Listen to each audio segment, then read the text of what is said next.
ఈరోజు కబోర్డ్లకి వైట్ ఎలా వేద్దాం చూద్దామండి. కబోర్డ్లు బాగా డస్ట్ పట్టేసి ఉంటాయండి. శుభ్రంగా దులుపుకోవాలి, ఇలాగా నీట్గా క్లీన్ చేసుకోవాలి. మట్టి ఏమి లేకుండా శుభ్రంగా క్లీన్ చేసుకోవాలి. ఫస్ట్ మొత్తం అలా నీట్గా క్లీన్ చేసుకున్నాక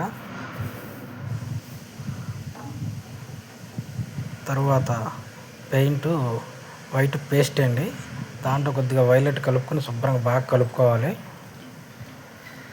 ఆ వైలెట్ బాగా కలవాలండి. కలిస్తే కొద్దిగా బ్లూ కలర్ వచ్చి కొద్దిగా తెల్లగా వైట్గా కనిపిస్తాయి.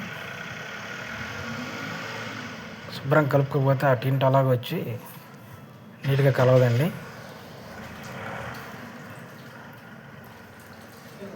మొత్తం అలా కలుపుకున్నాక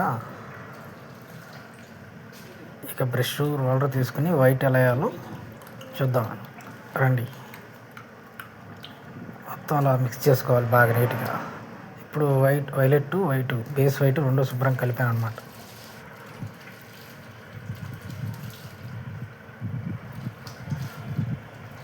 ఇప్పుడు వైట్ ఎలా వేద్దాం చూద్దారండి. కబోర్డ్స్ అండి ఇవి. ఇందాక కబోర్డ్ క్లీన్ చేసుకున్నాను కదండి. ఇప్పుడు వైట్ మూలలో అలా బ్రష్తో వేసుకొని రోలర్ పెట్టి మొత్తం నీట్గా ఎక్కించేసుకుంటే శుభ్రంగా నీట్గా ఉంటాయి. ఫస్ట్ శుభ్రంగా క్లీన్ చేసుకుని తర్వాత శుభ్రంగా ఏమంటే పేపర్ కొట్టుకుని బ్రష్ రోలర్తో అలా ఇటుక ఎక్కించేసుకోవడం. ఫస్ట్ కోటింగ్ అండి ఇది. ఇంకా ఫైనల్లో లాస్ట్ రెండో కోటింగ్ మళ్ళీ వేస్తాం.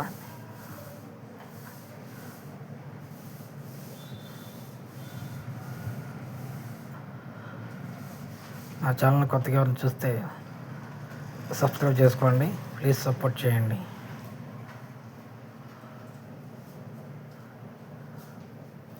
మొత్తం కబోర్డ్లు అయిపోయిన తర్వాత ఇలా ఉంటాయండి. లాస్ట్లో చూపిస్తానండి.